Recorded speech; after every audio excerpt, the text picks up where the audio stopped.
Hey, welcome to a brand new episode of the Straight Up Show podcast. I am your host, joined with my friend, nemesis, I don't know what you want to call her. But today we have Christina. Once again, it is an episode where Christina and Calvin are tag teaming together. Christina, how you doing today? I'm doing good today. Doing good. You're trying to change that for me, but I am. I I'm am. I'm making it. I'm trying to change that for you because if y'all know, I had surgery and here I am back again. I think I sound better, but Christina really kind of, made me feel bad about having surgery and just messing with me. So she's lucky she's invited back to Mhm. the show. Yeah, I made you feel bad. Yeah. So I called him the day of his surgery and he didn't pick up. Did you call me really? So I did. You should remember. I was I called you before high. your surgery, I and was high you on was some like, medication that I didn't know was "Not even gonna what. call her back." I I said, mean, "Okay, man. All right, cool." I invite you on the show, so you're here with me. So yeah.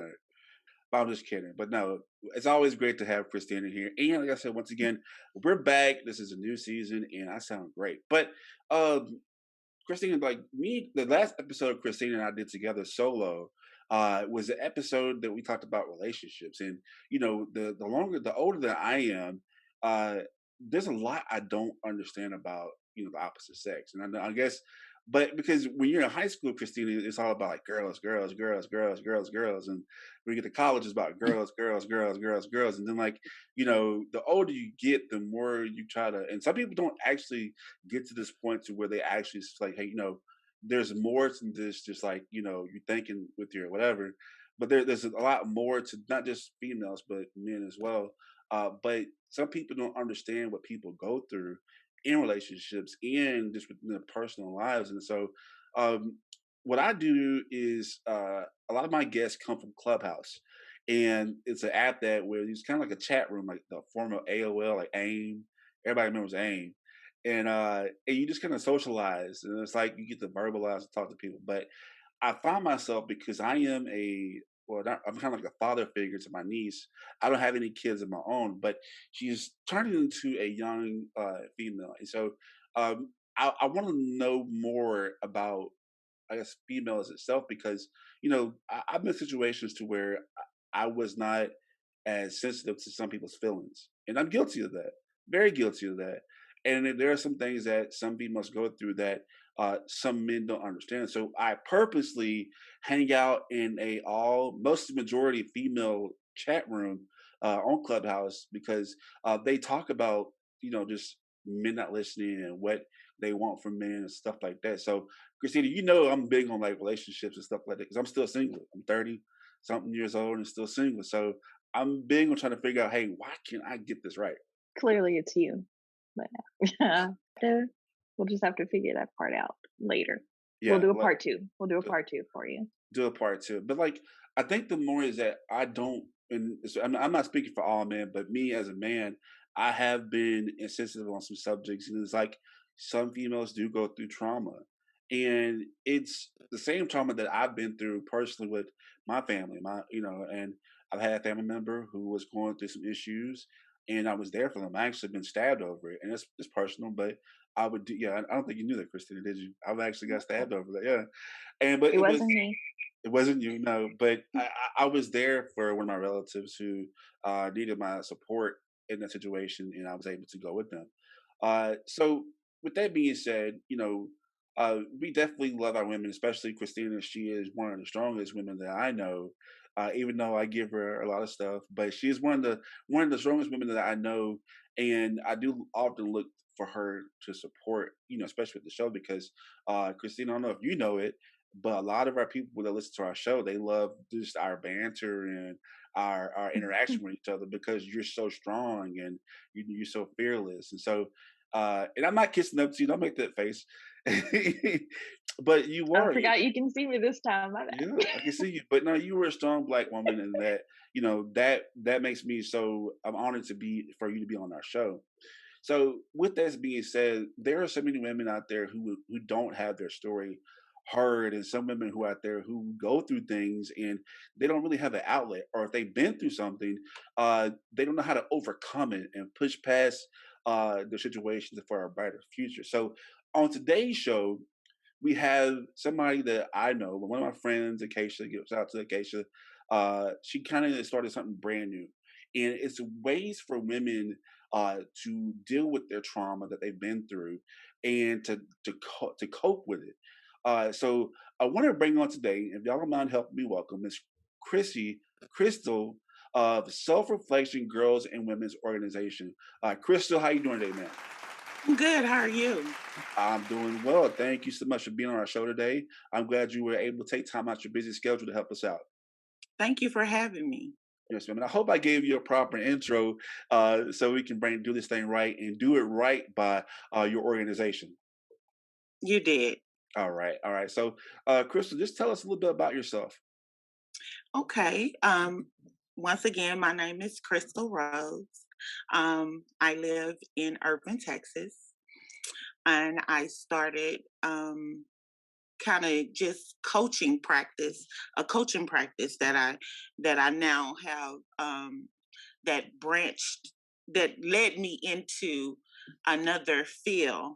And I would like to talk about that whenever you guys are ready for me to open up to that.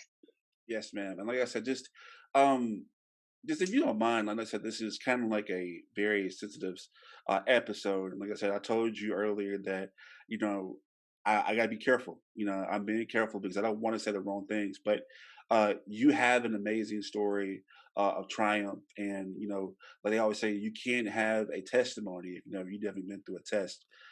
So if you don't mind, just tell us right quick. Uh, just give us your story. You don't have to talk about your organization just yet, but just tell us about your story and how you were able to get into coaching. And like I said, this show is straight up. So anything you want to say or you don't want to say, it's up to you. But we want to hear your story so we can kind of build up to why you got into this organization. Okay. My story is I was sexually abused from age 3 to 11. And going through that particular, those traumas and episodes is what led me to the person that I am today. Um, I've been through a lot in and out of dealing with psychiatrists and counselors of that sort. And once I actually healed from being diagnosed with post traumatic stress syndrome, um, those things were able to help me realize that I needed to help. Now that I'm healed, I needed to help other girls and women that went through similar situations. Mm, I'm sorry to hear that. I mean, when you went through all this, how long did it take for you to actually just like put on that bravery shield and just, say, you know what, I need this help. I mean, was it like just a practice or how did you overcome it? Well, throughout my teenage years, I kind of just swept it up under the rug. um, I didn't start to realize that I needed to heal from this particular abuse until I had my daughter.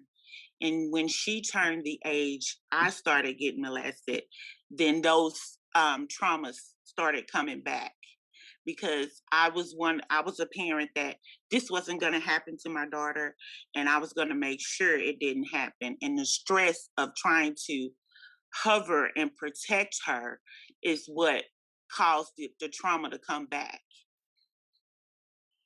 So I was about 25 when I started dealing with my issues of the past. That it just it's really a sore subject because, like I said, I can only when you said your daughter, like I don't have any kids, but my niece is my world, and I just, I tell her like, hey, when somebody gives you a hug, man or woman, just you have to hug a certain way, Right. because and then we're in this virtual world, and we're in a world to where you don't know what the average person is thinking. Hmm. Somebody can just be as sane as Bill Gates or somebody, but you see these billionaires what they're doing now, and it's so scary. And I haven't been through anything like that because uh, I I I just haven't. And so I don't know how that feels, but just hearing your story, it's already making me get goosebumps and just like chills because I'm like, dang man, this really happens. And Yes. and I commend you for being not only for coming on our show, but being as strong as you are to help others and use your pain. Because, I mean, do you still have any kind of like recollection or just kind of like any trauma of that still, even though you're still helping other people, or is it just, uh, No, no. I can honestly say I can discuss it and it doesn't affect me like it used to. And that's why I say I've honestly healed. Because when you discuss something like that with others, you're vulnerable and you're scared, you feel victimized. And now you have to trust this information with other individuals. And I don't have a fear of that. So I am honestly healed and I'm willing and able to help other women and girls feel the same way I feel inside out. wow. And for those of you who can't see us visually, you can just see the passion and like I say strength, Crystal. You can see the Thank strength on you. your face and just like, man, you are strong. And I'm like, I see why you're doing this. And like, because some people just tremble and it's like, but you say, hey, I got it behind me. Now it's trying to move forward. I'm going to push forward. And we're going to push forward more with Crystal because this is an amazing story, what she's doing. You don't want to miss out. We have more with Crystal and Christine on the other side of the break. Stay tuned. It's more of the Straight Up Show podcast on the other side of the break. Stay tuned. Summer is approaching, that season where most friends and family travel, have family reunions, and enjoy that family vacation you've had over a year to plan. If you haven't had your vaccinations yet, there's still time. You might think you're fine now, but the reality is you're not. There's still contagious variants out there, and some states and cities are still behind on getting vaccinated. Don't ruin your family vacation by worrying about traveling in a hotspot. And don't be the one to cause a loved one at your family reunion to get sick. If you're still deciding on whether or not to take the vaccine, do some real research. And most of all, do what's best for you and your family. Take the politics out of it. And like everything on our show, think about it with an open mind.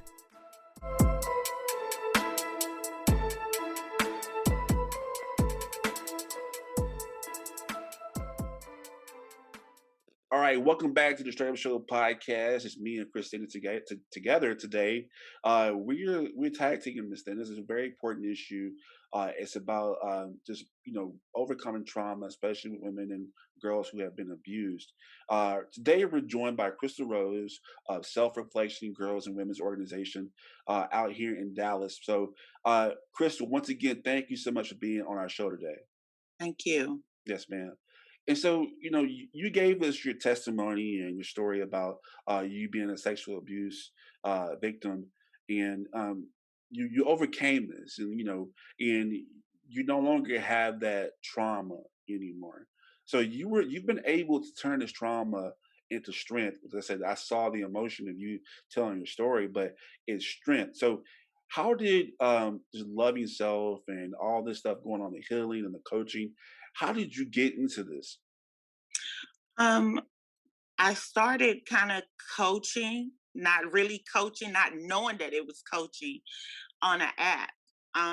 Other women on another app. And I was doing it for like 2 years. They would always email me or want to chat with me about different things because they knew what I stood for on the app.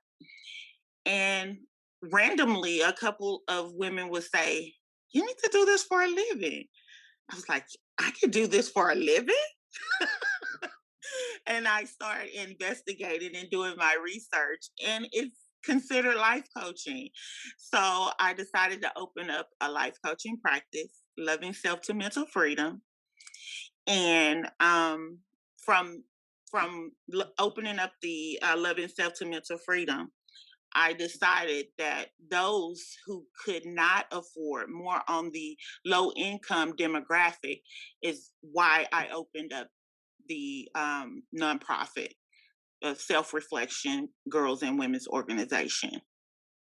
All right, so Krista, you were saying that you found an app. Like, what kind of app was it? Like, was it like just like like a dating app or? No, actually, it started out as a chat app, more of a video chat app called Tango Live, and now it's turned into more of broadcasting, live broadcasting. So I had been on that app since 2003, and I've been off and on coaching women of that sort on that particular app. So Because it's if kind of you like don't know anything about the app is more sexually driven, and a lot of women are doing things on the app for money. kind of like an OnlyFans. Yeah, I would say kind of like an OnlyFans. Okay, and these are ones like I said. And if y'all listen to me, I'm tiptoeing a lot because I don't want to be insensitive. And you might hear me say that a lot because I just don't want to. I'm putting it out there. But like, do you think these women who do stuff like this, like these are victims of sexual abuse too, or do you think that's something that's why they kind of put themselves out there like that, or? Oh, of course. A lot of the women that I talk to on the app that are doing that have been sexually abused. And that's most of the reason why they feel comfortable, because it's been throughout their life. So it's, to them it's not anything wrong, because this is what they know, this is what they're comfortable with, this is how they set up their life, so they're okay with, showing things physically to a total stranger on the opposite side of the camera, and they're okay with that. But a lot of women start to realize that they're getting older and this is not the best way to earn money. And they feel comfortable talking to me about it. And that's how I got them, out of the situation. On your page, I browsed it for a moment earlier, and you Okay. tended to specify the ages of 13 to 45. Is there any reason why you start at that age and end at 45, or is that just kind of a range? Oh, no, there's a reason behind it. I don't start earlier than 13 because of the simple fact that the child could not grasp the skills to start the healing journey.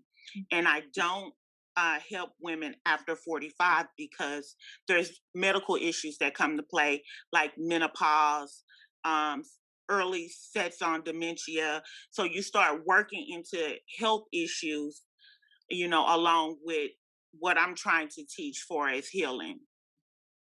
And I was very curious if that mattered or not, because I would understand not wanting to start it too young. Hmm. Because sometimes people do repress things, and some families do feel it's better to allow it to be repressed. But unfortunately, it comes back, like you had the experience with your Hmm. own child. And the sooner you can discuss it, the better your quality of life can potentially be later.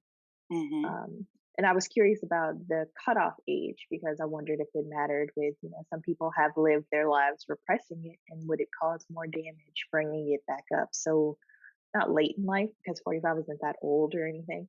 I'm Hmm. 30. So Right.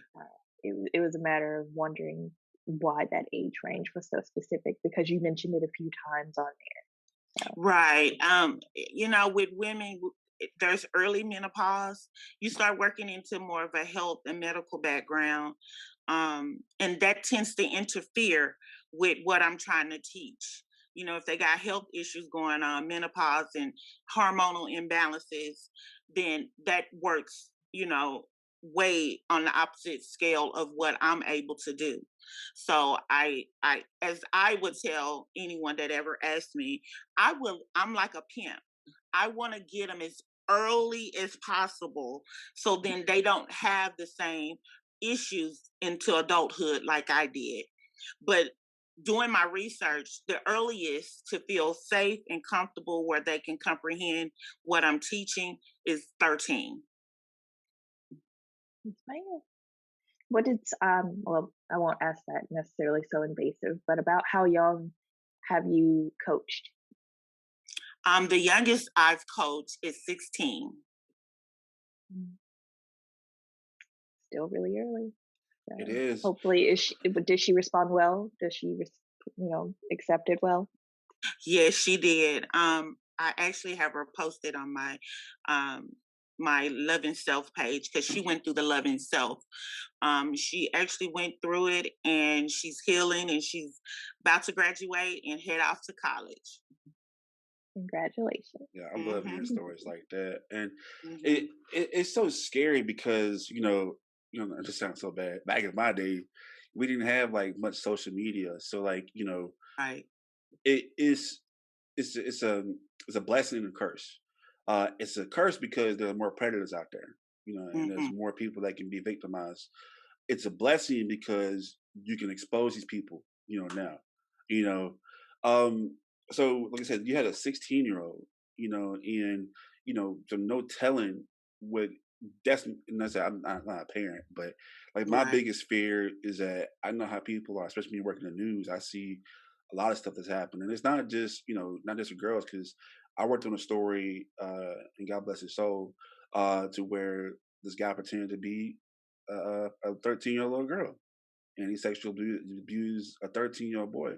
He plays a taxi driver and picked him up, and but all because of social media. And so there's countless of stories like that that's not being exposed and stuff like that. And so, with that being said, like, do you find that these most of these women are they meeting people online, like these younger girls? Is that like the younger they are, the more they just got tricked on social media or catfish or something like that?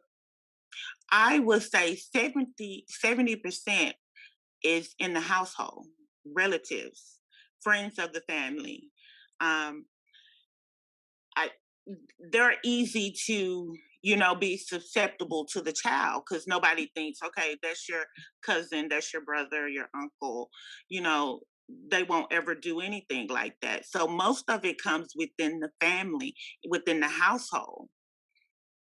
And I was and trying to. social media do play a role in that, Mm, but not as much as being vulnerable in the household with these predators. I was trying to find this. It was a meme, but it's one of those like hard hitting memes to where it's like, and this is culturally that black people would talk about the smart son in the home, call him like make fun of his intelligence, but won't acknowledge the predator in the family. I mean, do you think that's kind of like a true statement, or It is. and it is. I'm trying to figure out how to word this the right way.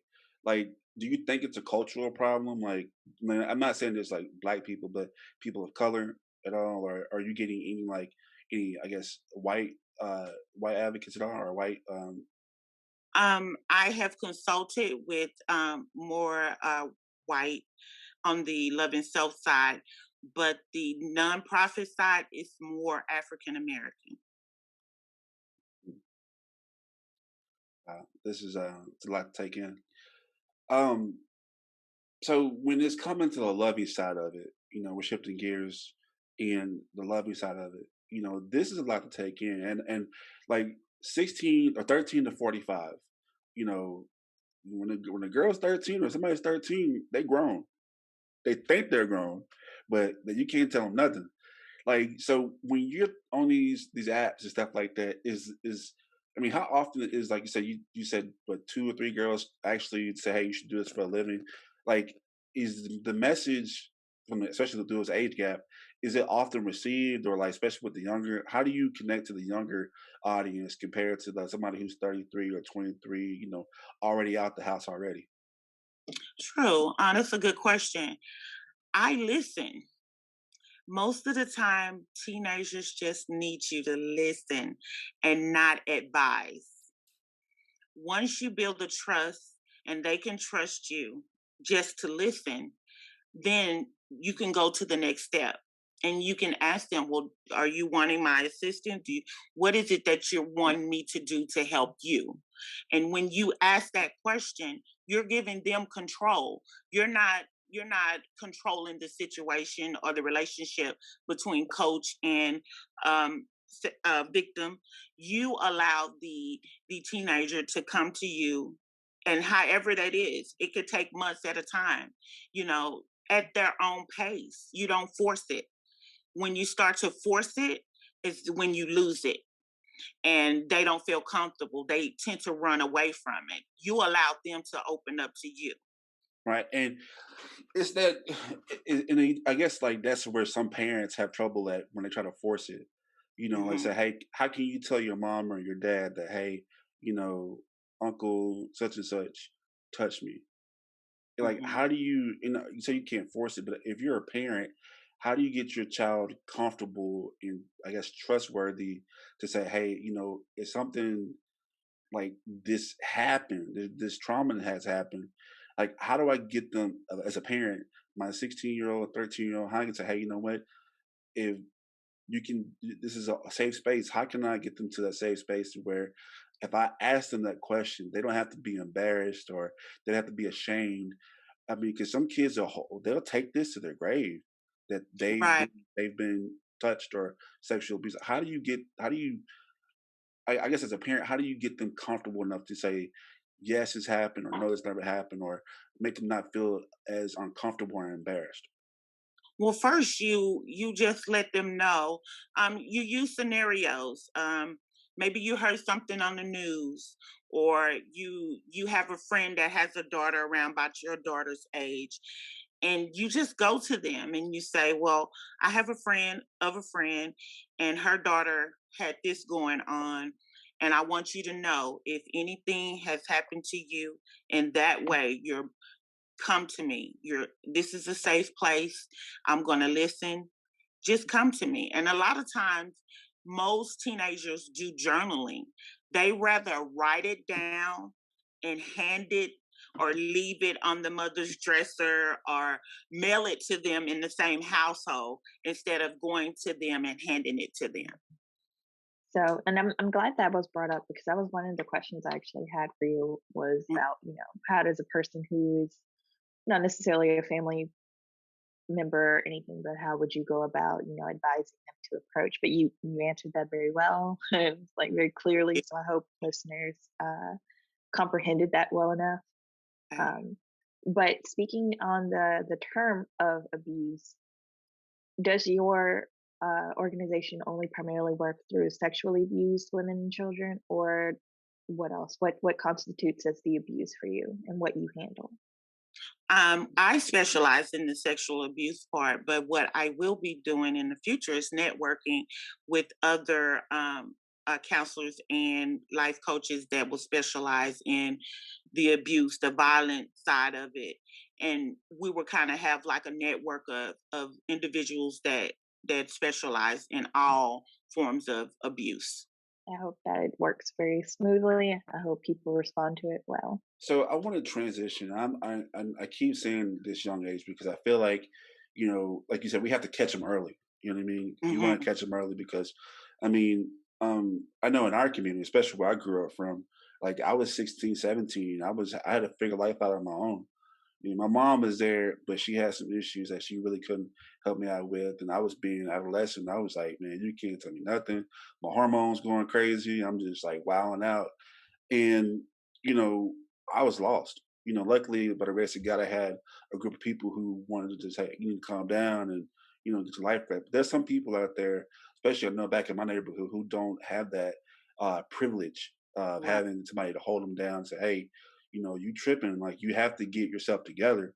Like, I mean, because these people, that's one of the people who have to get the easy money. Because whether it is black men, we get the gun and we start doing stupid stuff, or is it black women or people of color, they just go to the internet and start doing other stuff like that.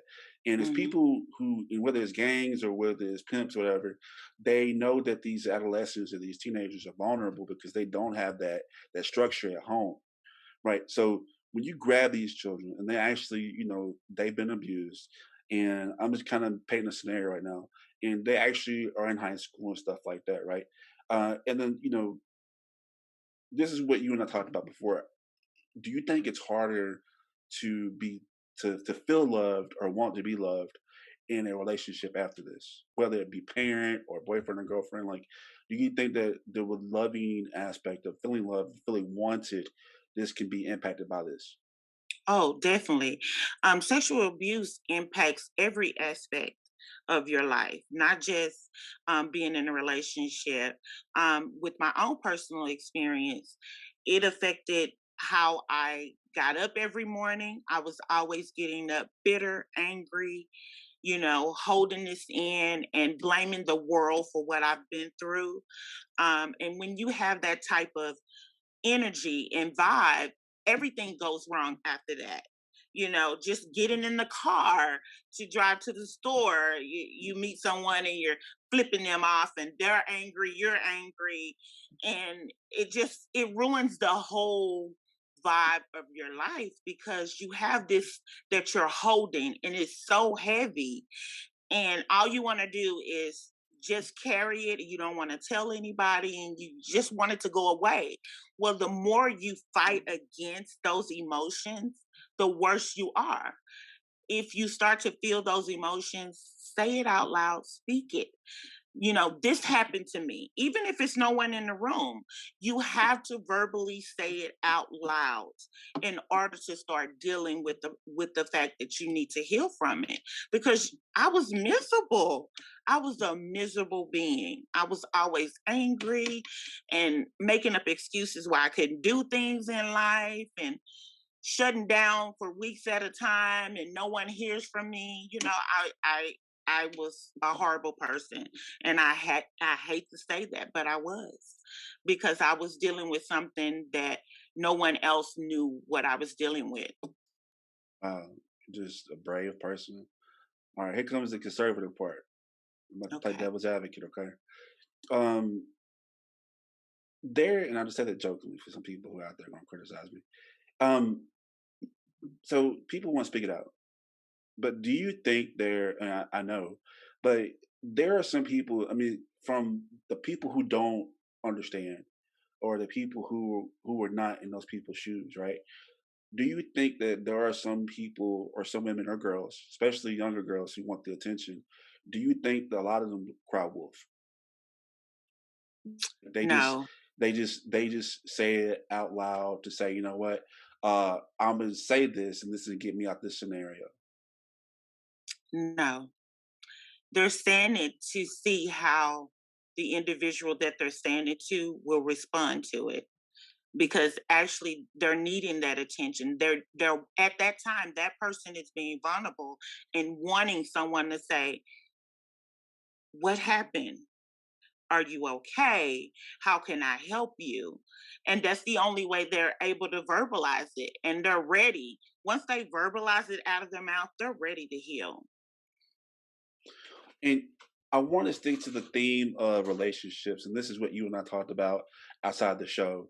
Right. And like I said, I'm a very I love going into all female groups because the more, because to me, to be a uncle of a young little girl that I love so much, that what the way I carry myself now is a reflection of how she's going to act and treat herself, and she carries herself Right. as a woman. Even though her mom is doing a great job, I think me as a male figure in her life, I have to carry myself the way better than I was in college. Because I'm not gonna lie to y'all. I mean, I'm a guy. I'm in college, and I was chasing girls.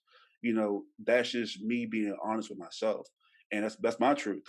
But at the same time, I see how me being insensitive has impacted women, and I was in a room to where these women were talking about their abuse and how men treated them, and you know, and with the men there, they felt so attacked, and they were so quick to respond, and all they wanted to do was just vent.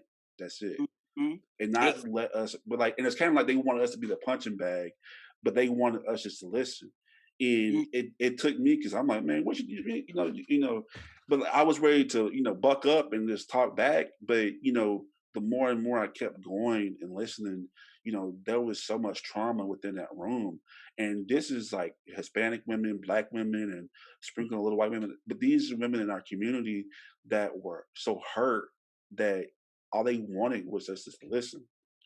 So Mhm. I say that to say this: if this is a scenario, I guess, you know, 13, you were sexually abused, and you kind of get past it, and you keep it hidden so long.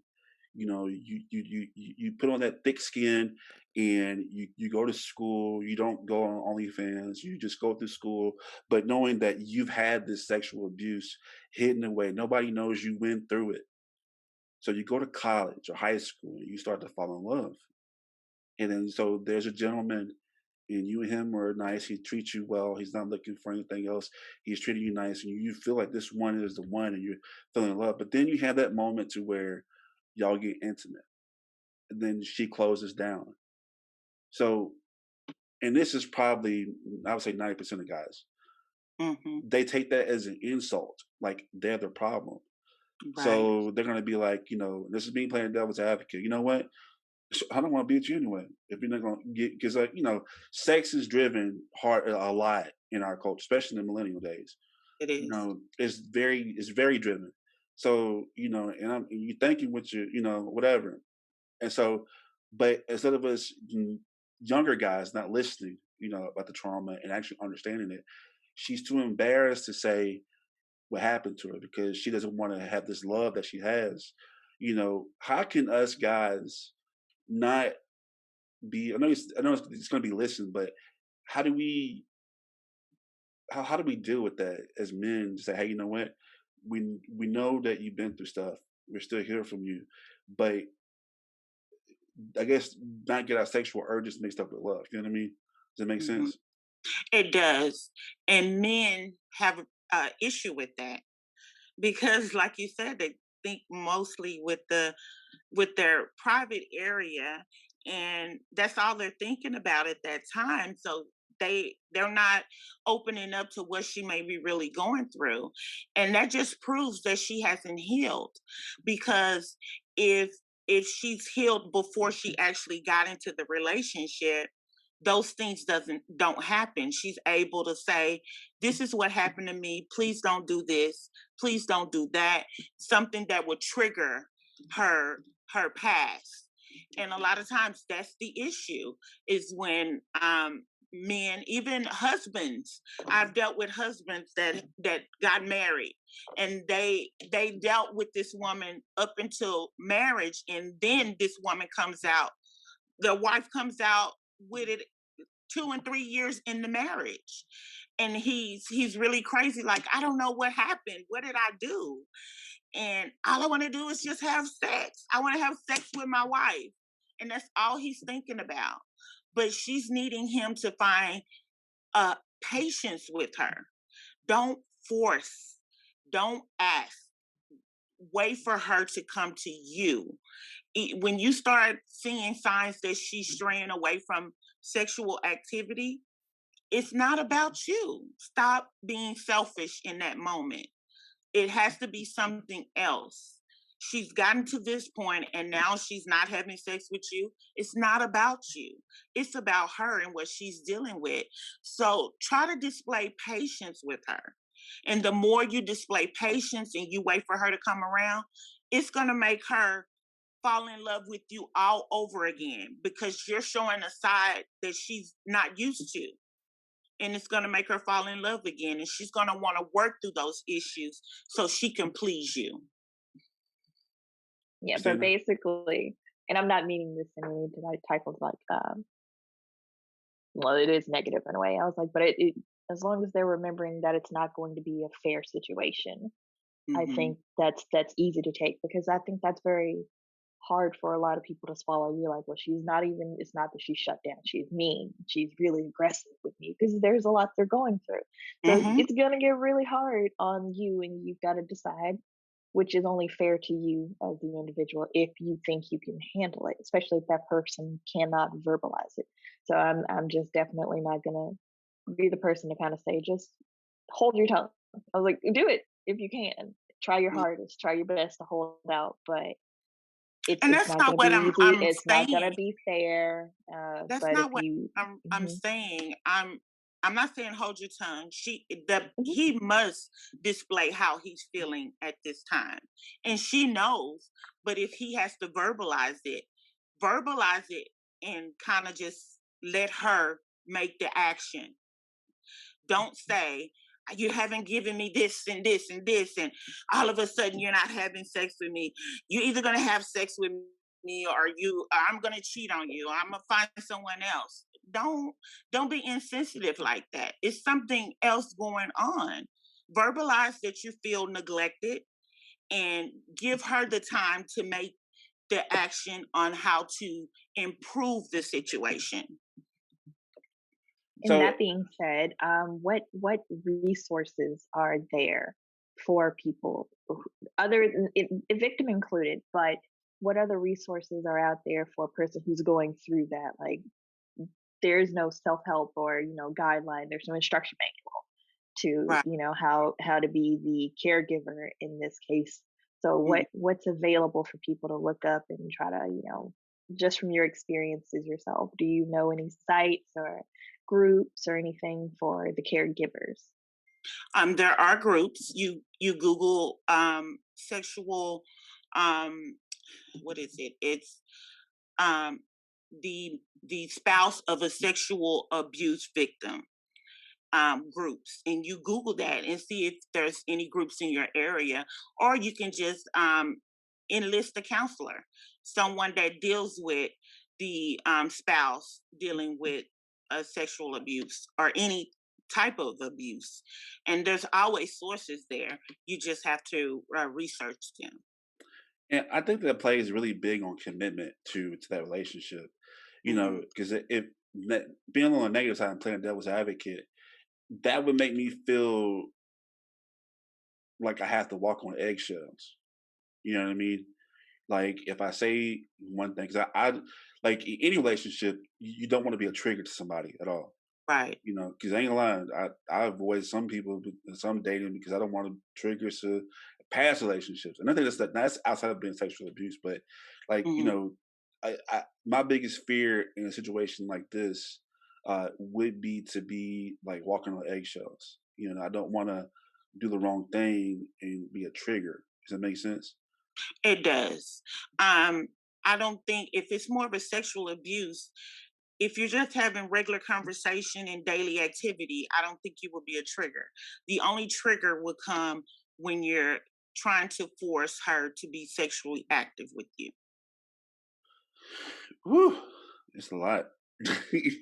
Wow, that's a lot. And like I said, I think If it's a lot to hear, how do you think it is being in it? Yeah, Just always think of it that way yeah, because and it's and, and I'm not trying to think nonstop about for that person. yeah, and I'm not trying to think about myself. It's just that I want to be as sensitive as possible. And I'm not talking right. about me specifically. I'm talking about just as a man. I want to be, just because I think a lot of it is just listening. You know what I mean? And Mhm. I think and patience, yeah, and patience, Mhm. and like I said, just me personally, like it's just that I'm learning a lot because I mean I'm not the best person to date. I had my flaws, and I was very insensitive. You know what I mean? Because at one point it was like a competition. You know what I mean? Who can you talk to the most? And Right. especially in high school, how many numbers did you get? How many numbers did you get? And it's like you don't really think about because and this is me putting myself in a line of fire. I've done stuff that I thought was so minimal to girls in my past that 10 years later that they still think about that, Mhm. Mhm. and it's like that really made me take a step back. Plus having a niece too, which is like, man, just if she ever went through this, I would go crazy. And it's just, and I'm not, and some guys say, oh, this is making you look weak. I said, no, man, because at some point in my life, I want to give the same love that I want to somebody else. You know what I mean? Right. And so and I'm not getting younger. I mean, I'm kind of heavy set. My pickings are slim. So I want to. I'm just messing with myself. I'm not selling myself short. Still single. You can hit me up in my DM. I'm just kidding. But I'm just saying that like I want to have this might be far fetched, but I want to have the old school love to where like we can Right. talk to each other and like if you go into something or if you've been through something, like let's work it out. And if we can't work it out together, let's get some counseling so we can do this. Because like I said, like just to like me being insensitive to some people back in the day and to have that still impact them 10 years later, that hurt me and that hurt my character, Right. and I was just being a stupid young person, not being sensitive. So, wow, this is a lot. Crystal has definitely come on our show and dropped some gems and, gave us some stuff. We're going to talk about ways that you can help her in her organization on the other side of the break. Make sure you stay tuned to the Straight Up Show podcast. Tired of the same old boring clothes? Want to support your favorite podcast but don't know how? Well, you're in luck. The Straight Up Show podcast store is finally here. In our Teespring shop, you can find all the merch that tells the world you're keeping it straight up. From t-shirts to masks to even leggings, our store has you covered. Just visit straightupshowpodcast.com and click that merchandise button. That's STR the number 8 upshowpodcast.com. So far, our season finales have always been about celebrating straight up hitting a milestone. But this year, we're celebrating with you. This year, we want to celebrate with you by answering any questions you may have about the Straight Up crew, show, or just general questions. I would like to say anything goes, but who knows? You've probably heard worse on our show anyway. Send us your questions by emailing us at straightupshow@gmail.com or by messaging us on social media, Instagram if you need a preference, or our website.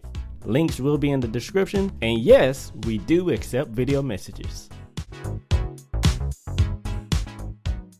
All right, so we're back here on the Straight Up Show podcast, joined by Christal with Love Yourself to Mental, and just a great organization. We're here with Christina as well. Christal, so you was trying to tell me about dating and the things that you went through when dating and being a victim of sexual abuse. So what were you trying to tell me? I'm sorry to cut you off. Oh, that's okay. I was trying to tell you I went through a similar situation with a guy, and those men that they exist. You just have to, pick well. I dated a guy a total of 9 years, and I knew him before we started dating, and we only dated when my daughter was over to her dad's house on the weekend, and a lot of times he would come over and my daughter wouldn't go over. Her dad would say, "Oh, I can't get her this weekend, so I'm stuck. I'm trying to date, and then I have my daughter, and I'm trying to be this mama bear to make sure these things doesn't happen to her." So if he would spend the night, we would be in the living room watching TV, and he would say, "I have to use the restroom." So I would literally walk him to the restroom and wait by the door because my daughter's bedroom was right by the restroom. And I would walk him back into the living room. And if he would spend a night, I made him sleep on the opposite side so I could feel him get up. Even though I was a light sleeper, I could feel him get up and cross over. And I would say, "Where are you going?" He's like, "I'm going to the restroom." And this happened for months on end. And about 6 months into the relationship, he says, "Wait, this has to stop. When are you going to stop this? You can't follow me everywhere as long as my daughter was in the house." "Yes, I can. If you have to go to the kitchen, I'm going to the kitchen with you." I had issues with trust, and I didn't want the fact that I wanted to date. I didn't want my daughter to be susceptible of something happening to her because her mom wants to date and have a life as well. So those situations do happen, but there are some patient guys, and he's African American, so there are some men out there that are willing to be patient and help you through the situation. No, but that story, I mean, of course it's valid, but I said that story in particular is a very relatable one for people who've been through something because it happens really quickly. You'll hear the stories about, you'll hear the normal ones overnight, this happened, or she would go to the store and this would happen, but it could also happen really quickly, just from the couch to the kitchen. You don't Hmm. know what he's done in that 30 seconds. And she does it. Sometimes it's so fast, they don't know what just happened in those 30 seconds. Hmm. It adds up. So it's more than a paranoia. It's because your brain can't cut off because you think of all those things and those times that something happened. But just like you were saying, there's a lot of guilt and feelings of being ashamed and embarrassed because of things that have happened to you when you were younger, before you could even handle it. Where you just like, oh, you don't want to date because you're afraid something could happen to her, and then you'll hold that even longer, and it'll be even heavier because you're like, just because I wanted a boyfriend, Hmm. I wanted to date somebody, this happened to my child. And I mean, you do want to believe you would be able to stop it. You do want to believe that you've picked well, and you do want to believe, you know uh that if your child does come to you and say something happened, that your first reaction would be to act. You want to believe those things, but you don't want to take the risk. So Mhm. you get extra aggressive about it, and you get very on high alert, and you just do the best you can. But I'm happy to hear that you were able to be with somebody for that long who Mhm. was willing to wait, because they are there. There's always, it's not just on Hallmark. It's not just a Lifetime movie. They exist. And then So just there pick as was wise pros as you can. and cons of that. I stayed in the relationship even though I didn't love him anymore. I felt like he was the one I could trust. So I felt I needed to stay in that relationship because I didn't want to have to trust someone all over again. And I stayed in it that long knowing that I wasn't in love with him.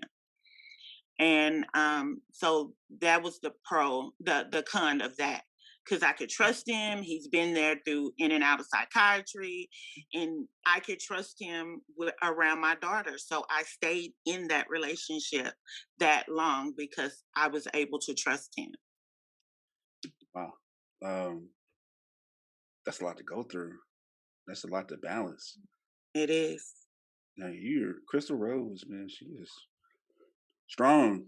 I said at the beginning of the show, she is very strong, and that's just I'm just trying to wrap my mind about all of that and just how you balance all that. And then I'm gonna ask you a couple of questions, then we'll let you go. Okay. Um, as a parent, because and it's not just being forced sexual abuse. I mean, sexual abuse can be the way you hug somebody, and the way you look at somebody.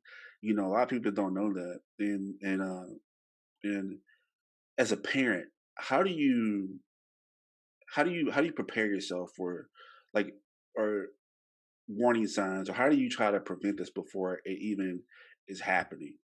Like, I mean, like, because people always say stranger danger and stuff like that, and Hmm. but how can it as a parent? Because, like I said, me, like, because I know how I think working in the news really traumatized me because I know how people are, and I think the whole thing about the whole cab driver thing that really messed me up. As a parent, how do you prepare, or how do you try to prepare yourself to even not deal with this, but like Christina said, not your first reaction is to, go off the handle. I know I would. Right. I started with my daughter at 4, with different scenarios. And even if things like this happened on the news, I would make her come and we would sit down and watch it together. I wanted to bring it more so as a reality and not something that I'm just saying. So if she could see that this stuff was happening, she can say, okay, this is something really happening. My mom is discussing something with me. But I was so aggressive, not knowing that she couldn't handle that. And as I stated before, her dad, him and I was separated, and she would go over there every other weekend, and I would kind of coach her like, when you take a bath, what are you supposed to do? And we're going through this scenario. Your dad can't come in he can't come in the bathroom with you. You lock the door once you go in if you have to use the restroom. Nobody's supposed to be sleeping in the bed with you. Nobody's supposed to touch you. And we're going through this whole scenario. This is like every other weekend. And she's 4. And she's like, Mom! She yells out like, stop, and I had to look, I had to step back. She's 4. I'm traumatizing her with my own issues, but I was trying to protect her, but the way I was going about it was wrong. So all I can say is just be open and honest with your kids. Give them the scenarios. Let them know that these things happen and it could be worked out. Don't be afraid to open up. If something like, even if you feel like your uncle has pinched your shoulder and you felt like that's sexual abuse, let's talk about it. If he pinched you too hard somewhere, let's talk about it. Even if you don't believe the situation is we must discuss it. Communication is key, especially in the Black community. our generation of mothers and fathers, what they decided to do when way back then, and my mom was one of the victims of sexual abuse, but she didn't tell me until after I got 40. So she's 75, and she's just now opening up to me about her rape. So she swept all of this up under the carpet throughout her life, and it was like that back then. You, whatever happened to you, you didn't say nothing. You closed your mouth, and it's a generational curse because it's going from the next generation to the next generation to the next generation, and then you have all these African American people with mental issues and having healed from trauma and having opened up about things that has happened to them as kids, and then they're raising kids that are unhealthy because there are unhealthy parents, and it really makes me angry in a sense that that our parents just not strong enough to handle things and be able to raise children in a proper way. Because if she was able to heal from that, she would have been able to warn me as a little girl, and then I would have been able to open up if that happened to me, and then I wouldn't have lived half of my life in misery. So that is really a touchy subject to me when it comes to our generation, and that's why I formed Self-Reflection Girls and Women's Organization to deal with the demographic of mostly African American individuals that are going through things, and you are telling them it's okay. It's okay. Come out, talk about it. It's okay. The only way we can heal is we heal within. And once we heal within, the happiness and the freedom comes out. And then we're able to love freely. We're able to not feel so um, aggressive towards things because we got all this stuff bottled inside of us. So if I can help heal one person throughout their sexual abuse, I I would just be so honored because that one person is going to help another person, and then that other person is going to help another person, and then we're going to have a healthy generation of women, girls that's turning into women, and that's what I want to see throughout the organization is women healing and helping each other. That was you about to have me in tears right now. That was powerful. Um, just I'm speechless right now. So that's why I think that if you're listening right now, you have to research self-reflection girls and women's organization because like they do help abuse girls and women in especially in the Dallas area right now, but they are working to empower women and women and girls to become stronger and healthier and like just have that positive mindset to achieve and become better women of tomorrow. And that's just, I mean, Kristen, sister, I mean, you strong. Like Thank I you. appreciate you so much for coming on our show. And um, if people want to help you and help the Self Reflection of Girls Women organization, tell us how they can help you out and donate to you, or maybe call you, or things like that. Tell us how they can reach you. Okay, I can be reached through our nonprofit website. It's www.selfreflectiongirlsandwomen.org. And I can also be reached by phone at 1-8333-356-8464.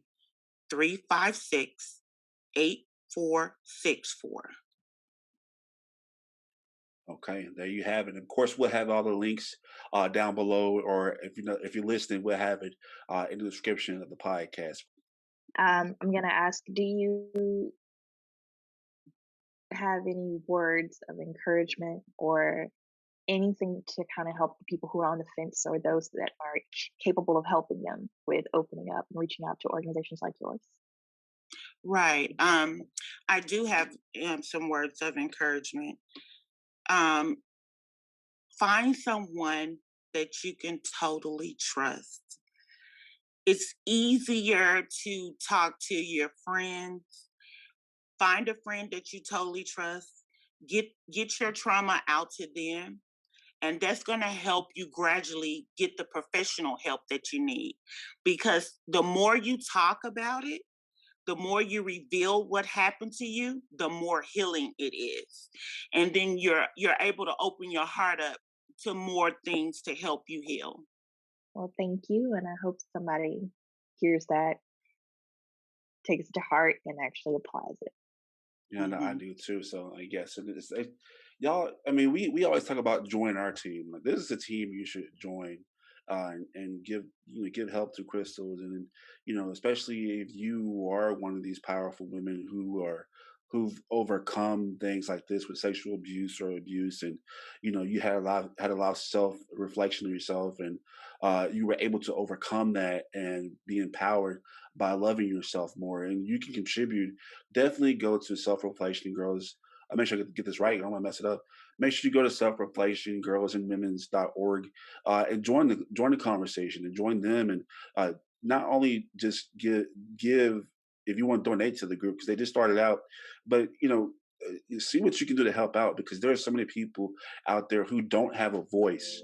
That's one of the reasons why we have Crystal on our show, because we need to amplify this. Like she said, there's so much. I talked about a meme earlier, and I talked about how in the Black community we'll down the smart people in our family, but then we'll hide the fact that there's somebody in our family that's abusing, and we're so embarrassed by it. And that's not to me to be a sellout to my race, nothing like that. And I see this in the Latino community as well. But I am African American. I see this in my race a lot. But there's that stigma, and we have to hide it, and we're too embarrassed to talk about it. But we need these conversations right now, to where we talk about it, because if we don't know what's going on if we don't speak out about it. And there's a mental trauma that can affect not only my generation, but it's impacted Crystal's generation, Christina's generation, Ocassion's generation. So, Crystal, thank you once again for coming on our show. We definitely want to extend an invitation for you to come back in our show to tell us how the organization is, and we hope that this show will help amplify the voice of your organization. Thank you. Yes, ma'am. So with that being said, that is the end of our show. We want to thank you for listening to us today. Make sure you go to our website, get all our merchandise here of our previous shows at straightupshowpodcast.com. That's STR8UP showpodcast.com. I can't believe I got it all right this time. But we want you to join the conversation, not only with Christal Rhodes and her team, but with us too, because where there is a voice, we want to amplify and make sure all ears, those who are willing to listen, so we can help you the right way. Until then, there's only one rule to our show: is gotta be really there you go, Christina. Got it. All right, y'all take care. Have a good day. Bye-bye.